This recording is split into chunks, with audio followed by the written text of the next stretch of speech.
Good afternoon friends, ETA business school में आपका स्वागत करता हूं। फ्रेंड्स, ये स्किल्स बेस्ड लर्निंग प्रोग्राम है। आज का टॉपिक बहुत ही इंपॉर्टेंट है। आईटीबीज एनालिसिस। आईटीबीज आईटी सेक्टर का एक ईटीएफ है जो बहुत ही स्विंग करता है। ठीक है, आइए चलिए समझते हैं आईटीबीज के बारे में कि आईटीबीज किस तरीके से स्विंग करता है। फ्रेंड्स, सबसे पहले आईटीबीज के चार्ट में जाने से पहले हम आपको ये बताना चाहते हैं कि ETF business school is dedicated to give education on ETF, exchange traded fund. ठीक है, कितने टाइप के ईटीएफ होते हैं, कौन कौन से ईटीएफ हमें जिन पे काम करना चाहिए, उनको हमने एक्सप्लेन किया है। फंडामेंटल ईटीएफ का किस तरीके से समझते हैं, जानते हैं। और ईटीएफ किस तरीके से हमारा सेकंड इनकम हो सकता है। तो ईटीएफ आपका सेकंड इनकम हो सकता है अगर आप चाहें। ठीक है, it's not only an investment tool, investment vehicle कि आप सिर्फ इन्वेस्टमेंट ही करते जाओ, ऐसा नहीं है। इसको आप एंटरप्रेन्योरशिप लेवल पे भी आप लेके आ सकते हैं, रेगुलर इनकम मॉडल पे भी आप इसको लेके आ सकते हैं। ठीक है, इसमें रिस्क मैनेजमेंट बहुत ईजी है, इसके अंदर रिस्क मैनेजमेंट ईजी है और ये कंपेरेटिवली सेफ है। ठीक है, डिस्क्लेमर ये है कि देखिए, स्टॉक मार्केट के अंदर हम ये नहीं कह सकते कि गारंटीड वाली बात बिल्कुल नहीं हो सकती है। रिस्क हमेशा रहता है, लेकिन हाई रिस्क लो रिस्क, इसमें लोएस्ट रिस्क हो सकता है लेकिन होता है। ठीक है फ्रेंड्स, तो हमने अभी तक 415 वीडियोस बनाए हुए हैं। आप इन वीडियोस को एक्सप्लोर कर सकते हैं। आप अपने अकॉर्डिंग, आपको लगता है कि ईटीएफ की आपको इस तरीके की जानकारी चाहिए तो आप एक्सप्लोर कर सकते हैं। ठीक है, कुछ हमने वीडियोस बनाए हैं जो फोकस वीडियोस है, लर्निंग के लिए है। जैसे होम मेकर्स के लिए हमने वीडियोस बनाए थे, तो वो पूरी एक सीरीज है, तो आप उस सीरीज को भी आप देख सकते हैं।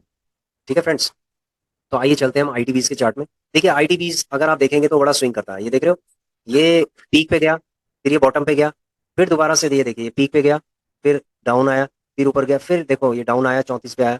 ठीक है, ये समझ लो कि 49 से 35 के आसपास आ गया। 35 जबकि ये 35 ये मई 2024 में भी था, ये 35 के आसपास। और ये समझ लीजिए कि 2025 में, यानी कि एक साल बाद, लगभग एक साल बाद ये सेम उसी रेट पे आ गया। यानी कि एक साल बाद ये सेम रेट पे आ गया। तो ये लॉन्ग टर्म के लिए बहुत अच्छा है। अगर आप इसको शॉर्ट टर्म के लिए अगर यूज करते हैं तो ये शॉर्ट टर्म में ये समझ लीजिए कि आप अगर ट्रेडिंग की बात करते हैं शॉर्ट टर्म में, तो आपको ये काफी डराएगा।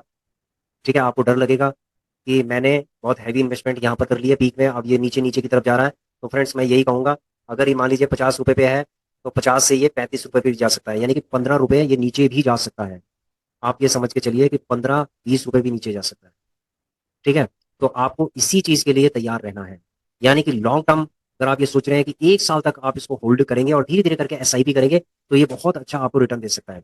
ये एसआईपी वाला ईटीएफ है जिसमें जितना नीचे गिरेगा, यानी बाय ऑन डीप मॉडल इसके अंदर चलता है। ठीक है, अब बहुत लोगों का क्वेश्चन ये होगा कि अगर हमने सपोज ये पीक में ले लिया और ये नीचे जा रहा है, तो क्या हम स्टॉप लॉस लगा दें या फिर हम क्या करें ऐसी स्थिति में। देखो फ्रेंड्स, ऐसा है, सपोज आपने यहाँ पर लमसम अपने ले लिया। ठीक है, सपोज आपने 47 रुपए पे आपने लमसम ले लिया और उसके बाद ये नीचे गिर रहा है, लगातार ये नीचे गिर रहा है। तो आपको क्या करना है, आपको नीचे गिरते हुए, आपको ये समझ लो कि इस तरीके से लगाना है कि आपको ये मानना है कि ये 10 रुपए और नीचे गिरेगा तो आपके पास कितना फंड है, कि ये 10 रुपए जब ये नीचे गिरेगा तो आप कितना फंड इसके अंदर लगा सकते हैं। ठीक है, आपको इस चीज के लिए तैयारी करनी है। समझ गए फ्रेंड्स। दूसरी बात क्या है, आईटी सेक्टर एक बूमिंग सेक्टर है। आईटी सेक्टर के बिना जो दूसरे सेक्टर है वो काम नहीं कर पाएंगे। मैं आपको फ्रेंकली बता रहा हूँ, ये चीज को मैं रिपीट करता हूँ कि दूसरे सेक्टर आईटी सेक्टर पे डिपेंडेंट है। यानी कि जितने भी बिजनेसेस हैं, टोटल बिजनेस, वो आईटी सेक्टर पे डिपेंडेंट है। चाहे वो गवर्नमेंट हो या प्राइवेट सेक्टर हो या नॉन गवर्नमेंट सेक्टर हो, कोई भी सेक्टर है, ये सारे सेक्टर टोटल, इनका total business IT based business है। सारे जितने भी फाइनेंशियल ट्रांजेक्शन चल रही हैं आईटी बेस्ड चल रही हैं। ठीक है, जितने इनके ऑपरेशन चल रहे हैं, सारे रिकॉर्ड्स, डेटा, सारा आईटी सेक्टर के थ्रू चल रहा है।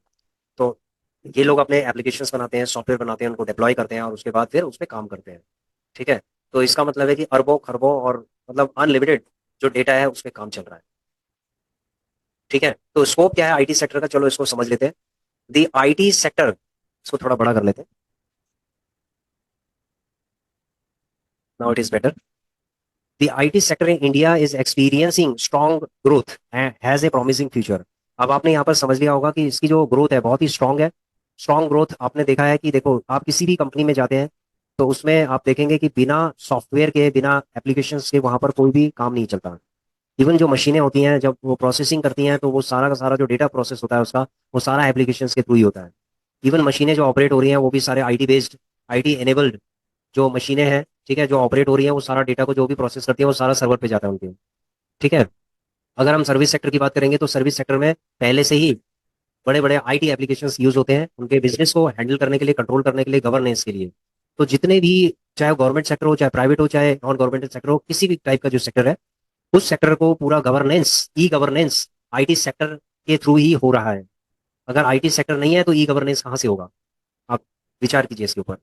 तो IT sector in India is experiencing strong growth and has a promising future driven by increasing digital transformation across industries and global outsourcing demands. ये चीजें मैं ऑलरेडी आपको बता चुका हूँ कि डिजिटल जो ट्रांसफॉर्मेशन है पूरी इंडस्ट्री के अंदर पूरा फैल चुका है, इंक्रीज हो चुका है। ठीक है। इंडस्ट्री जो एक्सपेक्ट कर रही है वो $350 बिलियन तक पहुंचने एक्सपेक्ट कर रही है कि ये पहुंचेगी 2026 तक। ये आईटी इंडस्ट्री की बात कर रहा हूं मैं। और 10% जो इंडिया की जो जीडीपी है उसको कंट्रीब्यूट करती है। ठीक है, एज पर द डेटा, जो इन्फॉर्मेशन है हमारी, जो जो पब्लिक डोमेन में जो इन्फॉर्मेशन है उसके अकॉर्डिंग, तो जीडीपी 10% जीडीपी का ये वो कंट्रीब्यूट करती है। और with A focus on area like cloud computing, आजकल देखो क्लाउड कंप्यूटिंग है, साइबर सिक्योरिटी है, डेटा साइंस है, इन ये जो एप्लीकेशंस हैं इन पर सबसे ज्यादा फोकस किया जा रहा है, क्योंकि आने वाले टाइम में यही ई गवर्नेंस के लिए यही इंपॉर्टेंट एस्पेक्ट्स होंगे। ठीक है। तो ग्रोथ रेट एंड ट्रेंड्स, जो ग्रोथ है वो क्या है? डिजिटल ट्रांसफॉर्मेशन हो रहा है, आपको पता है कि डिजिटाइज की जा रही है चीज़ों को। और बहुत सारे जो आईटी प्रोफेशनल्स हैं उनके लिए बहुत बड़ी अपॉर्चुनिटीज़ है। क्लाउड कंप्यूटिंग पे काम चल रहा है, यानी कि जितना भी काम है वो सारा क्लाउड्स पे चल रहा है। ठीक है, data storage, data management, computing, ये सारा क्लाउड पे चल रहा है। साइबर सिक्योरिटी है, जैसे साइबर सिक्योरिटी की जरूरत बैंकों को होती है, ये सॉल्यूशंस बैंकों को दिया जाता है। जो बहुत सेंसिटिव इंफॉर्मेशन जहां पर होती है वहां पर साइबर जो सिक्योरिटी का जो एक्सपर्ट्स हैं वहां पर इन चीज़ों को इंप्लीमेंट करते हैं। ठीक है। उसके बाद है डेटा साइंस। डेटा साइंस एक एनालिटिकल एनालिटिक्स है, और ये बहुत ही क्रूशियल है हर बिजनेस के लिए, जितने भी बिजनेस है, छोटा हो, बड़ा हो, मीडियम हो, हर किसी के लिए। तो इसका मतलब है कि ये एक ड्राइविंग फोर्स की तरह काम कर रही है। यानी कि आईटी सेक्टर के अंदर ये चार पांच चीजें हैं जो बहुत ही इंपॉर्टेंट है। नेक्स्ट है artificial intelligence and machine learning. अब एआई का बहुत ही सुपर टाइम है, यानी कि मेजर ग्रोथ एरिया है ये। ठीक है, बहुत डिमांड इसकी बढ़ रही है, और आगे चल के बहुत चीजें ऑटोमेट होंगी और एआई उसको ऑटोमेट करेगा। ठीक है।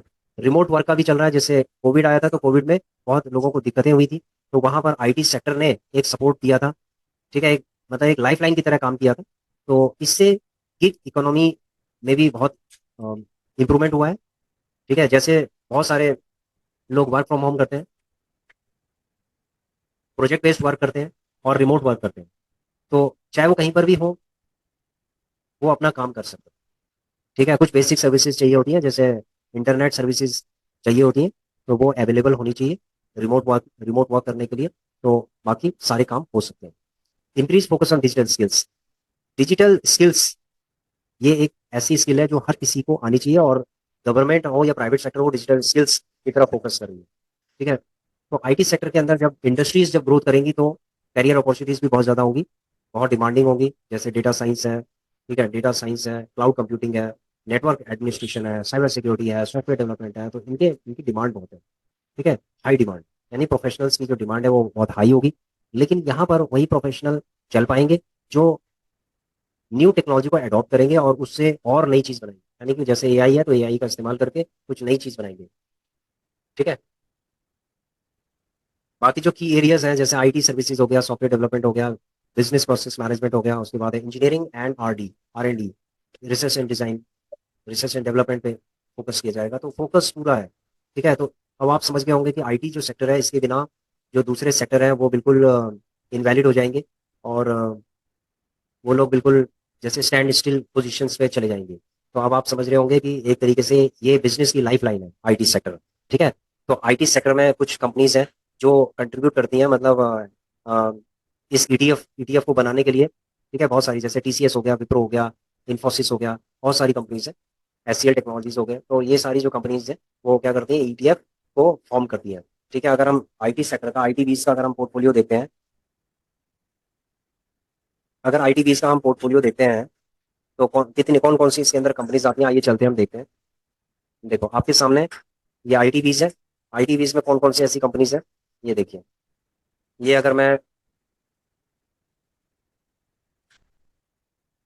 अगर आपको मैं शो करूं,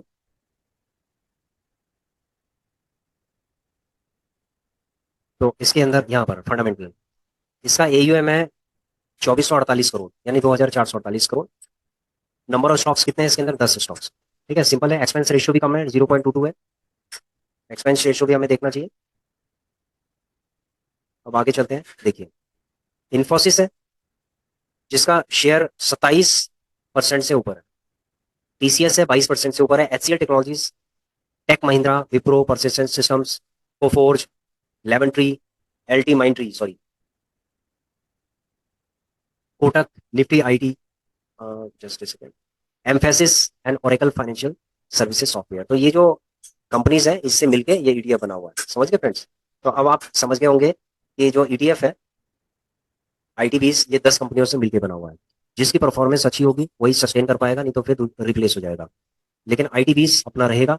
और ये सस्टेनेबल ETF है। इसके अंदर हम किस तरीके से काम करेंगे, आइए चलते हैं हम कि हम कैसे इसके अंदर काम करेंगे।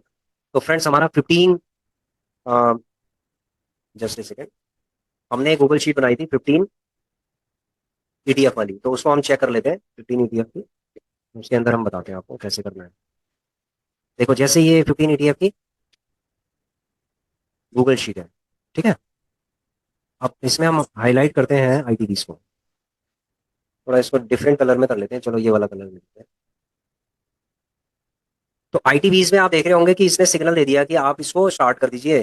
बाइंग करने के लिए इसने सिग्नल दे दिया है कि भाई ऐसा है, RSI 40 से नीचे चला गया है, 45 से नीचे चला गया, यानी 40 के आसपास है। तो आप स्टार्ट कर दीजिए बाइंग करना। ठीक है, बाइंग करना हम स्टार्ट कर देंगे।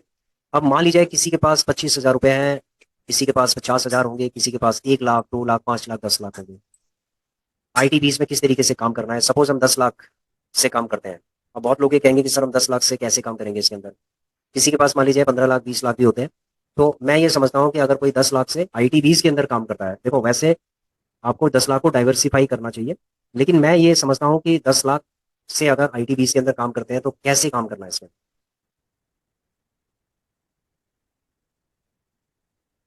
सपोज 10 लाख से काम करना है तो हमें कैसे काम करना पड़ेगा इसके अंदर। देखिए, सबसे पहले हमें ये चेक करना है कि सबसे ज्यादा, सबसे टॉप में ये किस पोजीशन पे रहा है, किस क्या प्राइस रहा है इसका? 50 रुपए के आसपास रहा है। और आज इसका प्राइस कितना है? 41 रुपए, यानी कि 10 रुपए ये ऑलरेडी गिर चुका है। समझ गए फ्रेंड्स? 10 रुपए ये ऑलरेडी गिर चुका है। इसका मतलब ये है कि अगर ये 10 रुपए और नीचे गिरेगा तो हमारी जो स्ट्रैटेजी होनी चाहिए कि 10 रुपए या और गिरेगा तो उसके लिए क्या स्ट्रैटेजी होनी चाहिए। देखो, सबसे पहले हमें अपने फंड को डिवाइड करना है 10 लाख। 10 लाख को हमें 10 पार्ट में डिवाइड करना है, तो 1-1 लाख हो गया। क्या हम 1 लाख एकदम से लगा दें इसके अंदर? अगर हम 10 लाख लगाना चाह रहे हैं तो क्या हम 1 लाख एकदम से लगा दें? हम 1 लाख लगाएंगे, 40 पे लगाएंगे। ठीक है, सपोज हमने क्या किया, 1 लाख रुपए लगाया। ठीक है, प्राइस इसका 40 पे लगा दिया हमने। ठीक है, 40 पे लगाया। उसके बाद हम 1 लाख रुपए, नेक्स्ट जो 1 लाख रुपए होगा हम कितने पे लगाएंगे? 1 रुपए नीचे लगाएंगे। कितने पे लगाएंगे फ्रेंड? 39 पे लगाएंगे।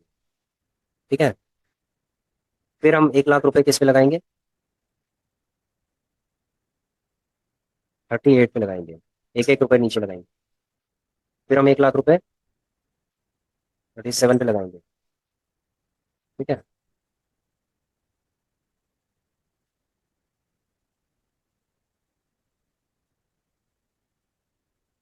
ये हम यहाँ पर लिखते हैं प्राइस 37, 36, 1 लाख रुपए लगाएंगे फिर। ठीक है, हो गया 36। तो 36 तक हम 1-1 लाख रुपए लगाएंगे, GTT ऑर्डर से काम करेंगे। उसके बाद जो 5 लाख रुपए हमारे बच जाते हैं उसका हम क्या करेंगे? अगर ये 36 पे आ जाता है तो नेक्स्ट 1.5 रुपए, पहले हमने 1-1 रुपए नीचे लगाया था, फिर उसके बाद हम क्या करेंगे? 1.5 रुपए नीचे। ठीक है, 1.5 नीचे लगाएंगे, 1.5 लगाएंगे, 1.5 लाख रुपए। फिर 1.5 लगाएंगे, फिर 1.5 लाख रुपए, फिर 1.5 लगाएंगे, 1.5 लाख रुपए। ठीक है, तो कितना हो गया? 4.5 लाख हो गया। बस इतना काफी है। तो इसका मतलब 8 लेवल तक हम इसमें लगा सकते हैं। तो एक यानी कि 5 रुपए वो हो गया, और उसके बाद 7.5 रुपए ये हो गया। ठीक है, तो टोटल कितना हो गया? 12.5। यानी कि हम 10 लाख रुपए, 12.5 रुपए अगर ये नीचे गिर जाएगा तो हमारे पास ये समझ लो सारा फंड हमारे पास हमारा लग जाएगा। अगर ये उससे भी अगर ये नीचे जाता है तो आपको फिर ये होल्ड करना है उस समय तक, आपको 6 महीने तक होल्ड करना है। और फिर उसकी एसआईपी आपको करनी है, 5-5 हजार की एसआईपी करनी है। जो आपके पास 50 हजार रुपये बच गया, हर महीने आपको 5-5 हजार रुपये की एसआईपी करनी है, और उसको अब आपको छोड़ देना है फॉर नेक्स्ट 1 ईयर के लिए। ठीक है। तो अब हम देखते हैं कि हमारे पास कितनी क्वांटिटी आ सकती है यहाँ से। जैसे इसके ऊपर भी हम कैलकुलेट कर लेते हैं ना कि कितना हमारा प्रॉफिट हो सकता है। अगर हम कैलकुलेशन कर ही रहे हैं तो फिर हमें तो ये समझ में आना चाहिए ना।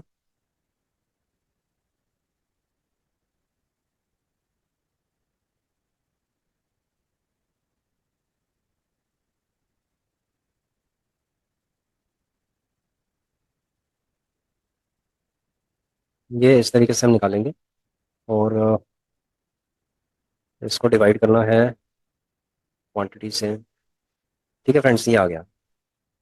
तो अगर हम एवरेज लगाएं तो कितना आ रहा है, जस्ट सेकेंड इसको भी कर लेते हैं। तो 5 बारी में जो हमारा हुआ है, जो क्वांटिटी हमें रिसीव हुई है, उसको हम ऐड कर लेते हैं यहाँ पर।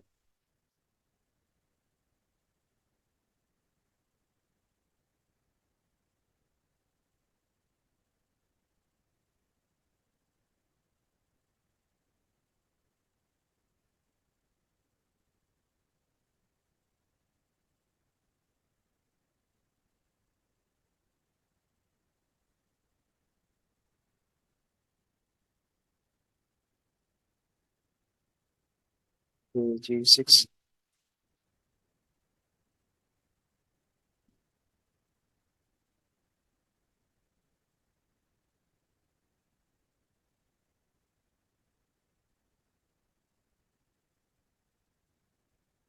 H6, G6।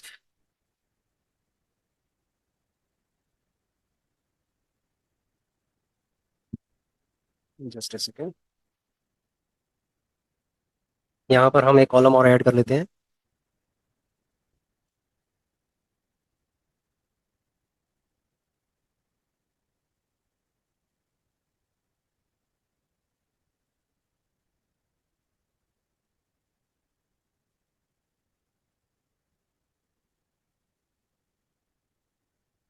यहाँ पर हम टोटल करते हैं। ठीक है, तो टोटल हमारी जो क्वांटिटी होगी इसको हम ऐड कर लेते हैं।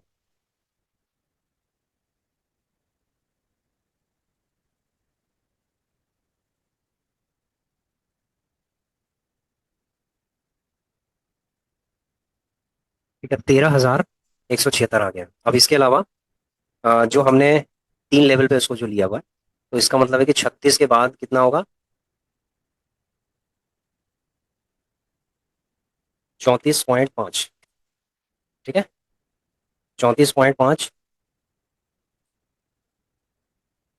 नेक्स्ट 33 हो गया।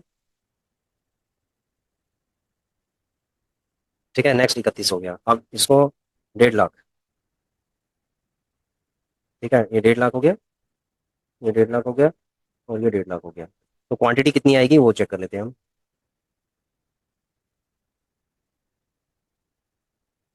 ठीक है, क्वांटिटी हमारी आई है इतनी क्वांटिटी। तो ये 13,655 क्वांटिटी आ गई, और यहाँ पर आ गई 13,176। ठीक है, तो इसको सम कर लेते हैं हम यहाँ पर, और उसके बाद ये हो गया टोटल। टोटल हम इसको और इसको टोटल कर लेते हैं। ठीक है, तो हमारे पास 26,831 क्वांटिटी आ जाएगी। टोटल 10 लाख में। ठीक है, अब इसकी जो एवरेज वैल्यू होगी वो कितनी होगी, थोड़ा सा गैस कर लेते हैं। अगर मान लीजिए 40,000 में हमने इसको लिया है, और 40,000 के बाद ये चला गया है 31 में, यानी कि 30 पे लगा लीजिए, 10 रुपए नीचे गिर गया। तो इसका मतलब है कि जो हमारी एवरेज वैल्यू जो होगी वो होगी कम से कम 33-34 रुपए के आसपास, यानी 34 हमारी एवरेज वैल्यू होगी।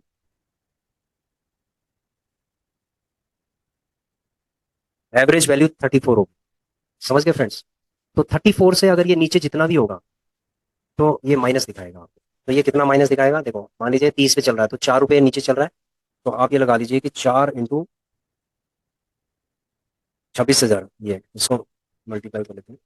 तो आपका इतना ये माइनस दिखाएगा, यानी कि 10% के आसपास आपका ये माइनस दिखाएगा। ठीक है, 10% के आसपास ये माइनस दिखाएगा। और उसके बाद आफ्टर 6 मंथ्स, 6 मंथ्स,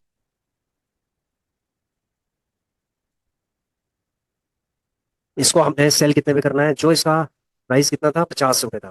देखो कितना प्राइस है इसका, ये 50 रुपए पे गया ना। आप ये लगा लो कि 48 रुपए के आसपास आप लगा लीजिए। तो हमने इसको निकालना कितने पे है, 48 रुपीज में। ठीक है, 48 रुपीज पे हमें इसको निकालना है। कितना डिफरेंस हो गया, 48 माइनस 34, तो ये 14 रुपए का डिफरेंस हो गया। तो अब हम क्या करते हैं, 14 रुपए को मल्टीप्लाई करते हैं 26,000, तो आपका कितना आ गया, 3,75,638। यानी कि ये आपका प्रॉफिट हो सकता है आफ्टर 6 मंथ। 6 मंथ्स के बाद कभी भी हो सकता है 1 साल, मतलब 1 month to 6 months to 1 year आप लगा लीजिए।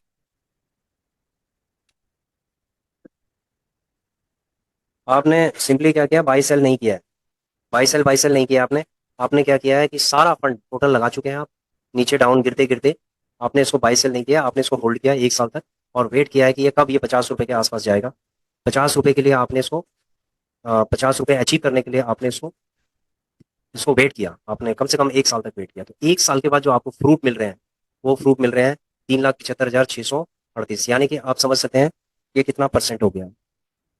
तो फ्रेंड्स ये लगभग हो गया 37% के आसपास। तो आईटीबीज आपको 37% भी दे सकता है। ये तो था केस 1। केस 1 में ये है कि अगर ये पूरा नीचे तक गिर गया, तो आपको प्रॉफिट इतना ऐसे हो सकता है। सेकंड केस ये है कि अगर ये नीचे नहीं गिरता तो क्या होगा। अगर ये नीचे नहीं गिरता तो हमने जो एवरेज लगाया है, लगभग 15 से 20% का एवरेज है। आप समझ लीजिए 15 से 20% का, अगर आप बाई सेल करते हैं।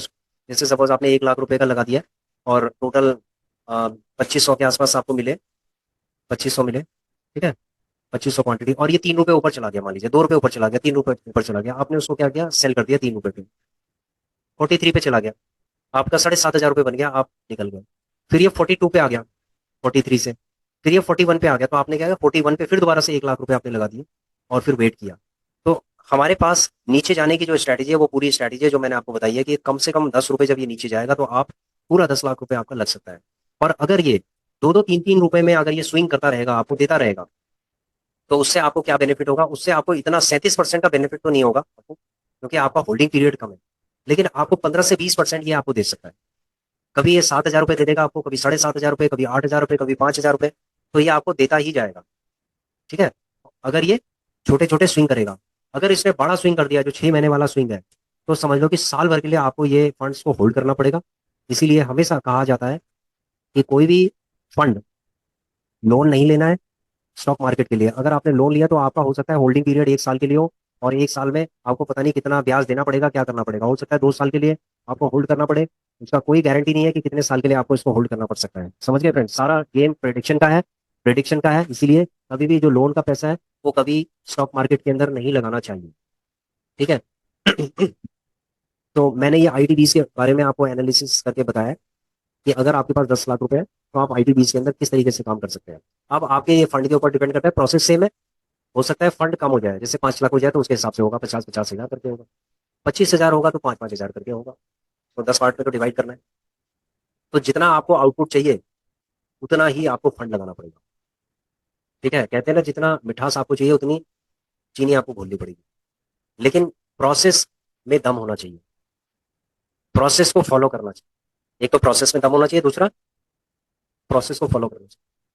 प्रोसेस में दम है क्योंकि इस चीज को बहुत लोग इंप्लीमेंट कर रहे हैं, आरएसआई को इंप्लीमेंट कर रहे हैं बहुत लोग। ठीक, रिलेटिव स्ट्रेंथ इंडेक्स, ये एक ऐसा इंडिकेटर है जो ईटीएफ के अंदर तो समझ लो रामबाण की तरह है। आप इसको यूज करोगे, एक चीज है, देखो यहाँ पर लोग डर गए थे, ये देख रहे हो आप?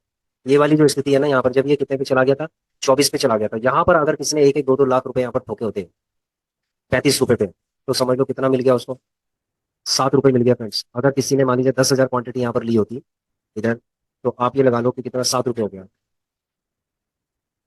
7 रुपए हो गया। 7 रुपए का मतलब हो गया 10,000 क्वांटिटी, 70,000। कितने टाइम में हो गया, अप्रैल, मई, जून, जुलाई, सिर्फ एक क्वार्टर में, यानी 3 महीने के अंदर आपने 70,000 रुपए ये 10,000 से 10,000 का कितने का होगा फंड, 10,000 का ये लगा लो कि 3,35,000 के आसपास, 3,50,000 के आसपास। तो 3.5 लाख में अगर आपका 70,000 रुपये अगर आपका निकल रहा है तो कितना परसेंटेज बन रहा है, इसको भी कैलकुलेट करके देख लीजिए। आपको दिखा देता हूँ मैं कैलकुलेट करके भी। अगर मान लीजिए कि 70,000 रुपये आपका बना है, प्रॉफिट बना है, ठीक है, और ये 3.5 लाख की आपकी इन्वेस्टमेंट की है,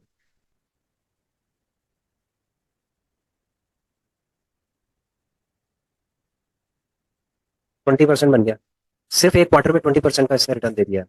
ये कोई भी उम्मीद नहीं कर सकता आईटीबीज से, क्योंकि हमेशा आईटीबीज का अगर आप देखेंगे ना, तो इसका 6%, सॉरी 7%, 8%, 9%, 10% आता है, क्योंकि बहुत तेजी से ये स्विंग करता है, बहुत इतना स्विंग करता है कि आप जो है आईटीबीज से थक जाओगे। आप कहोगे कि यार आईटीबीज में इतना इंतजार करना पड़ता है, ये वाला आईटीएफ मैं नहीं लूंगा। आप इसको लेने के लिए आप डरोगे। लेकिन जिन लोगों को पता है, एजुकेशन है कि आईटीबीज तो बड़ा ब्लॉकबस्टर ईटीएफ है, तो वो लोग क्या करेंगे, वो प्रोसेस को फॉलो करते हुए और तीन तीन एक एक क्वार्टर में 20-20% भी निकाल सकते हैं। समझ गए फ्रेंड्स? तो ये एक छोटा सा एक अपडेट था आईटीबीज के बारे में, एक एनालिसिस थी आईटीबीज के बारे में। तो अगर आपकी कोई भी कमेंट या क्वेरी है आईटीबीज को लेके, तो आप कमेंट कर सकते हैं। Thanks for watching our video. Please share, subscribe and like our channel. Thank you.